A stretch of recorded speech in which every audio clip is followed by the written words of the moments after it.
So for today's video, I took out the Canon A1 with a roll of Kentmere Pan 400, and instead of shooting at box speed, I will be pushing it 2 stops to 1600.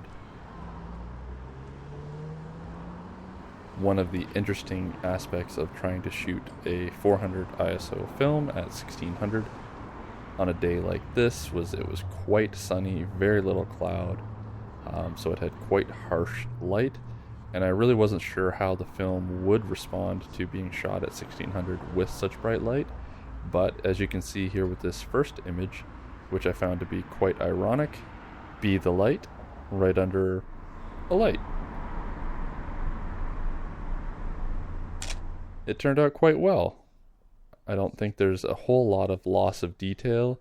I think it's not too washed out. The highlights aren't overblown, and there's still good detail in the little bits of concrete, the cracks, and even in the lettering of Be the Light itself. Moving on, I wanted to snap a photo of the side of this parkade. I've always loved geometric architectural shapes like this where there's so many lines. The only regret I have with this one is I don't feel like I was squared up to the subject like I should have been, but I think otherwise it turned out quite nice. I think there's the good detail in the brickwork and a lot of depth with the darkness in behind in the parkade, along with some nice lighter detail with the light concrete down below. Then at some point I took another image of an alleyway. I seem to be missing the B-roll for that shot, but here it is. Really love how the brickwork turned out on this and the contrast in that alleyway. Sort of offset a bit by the white graffiti on the gate. Then I came across this Hummer, which, to be fair, looked better at a distance than it did up close. And it was a good opportunity to try to take a bit of a motion shot. I'm happy with the capture of the Hummer itself, but it would have been nicer if the white SUV was on the move as well and perhaps blurred a bit by the opposing motion. But the day that I was out doing this shooting was Mother's Day, so there was a fair bit of hustle and bustle downtown. Do you want to get in it? Oh, sure. Make it a family affair. It's Mother's Day after all. Thank you so much. You're welcome. You're welcome. All right. Say cheese. There you go. You're so welcome. Happy Mother's Day. Yeah, thank you. Not to you, to her.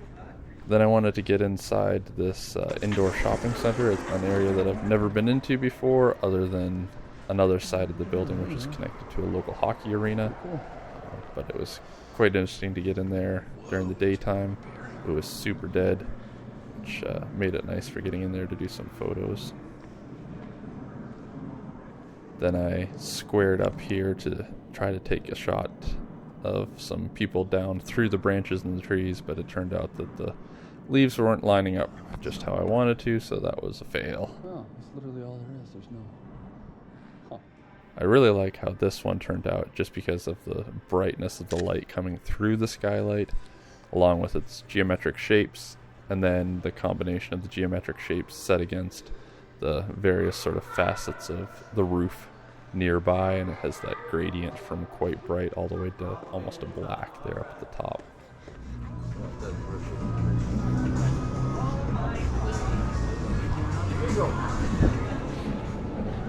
What's up? Doing some analog photography? Yeah? Yeah. We're not very photogenic. So. You don't think so? You want to pick? You don't see cameras like that much anymore at all. Enjoy your afternoon, gents. Take care.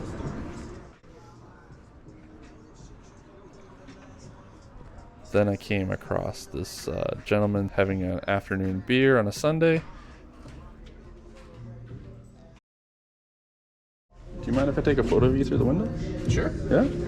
You can pose with your glass if you want. Just give me 2 seconds to get the lighting right. And he actually ended up doing quite a good job of making sure the glass was in the light.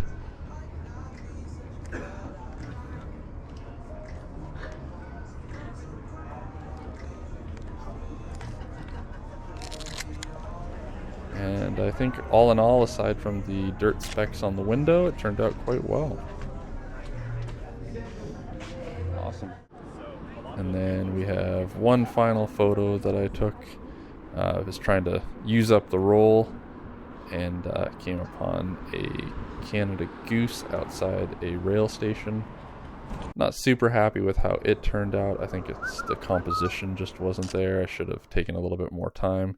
Part of me was scared that the goose was going to fly away, so I kind of wanted to get it off quick. And it ended up being quite mediocre, I think, at best. But I think all in all, number of the photos that I shot on this roll I liked, especially for, like I said, a film being shot at 1600 with a box speed of 400. I think for Kentmere budget film, it did a fantastic job, and I will definitely be using it again for similar situations. That's all for this video. We'll catch you next time.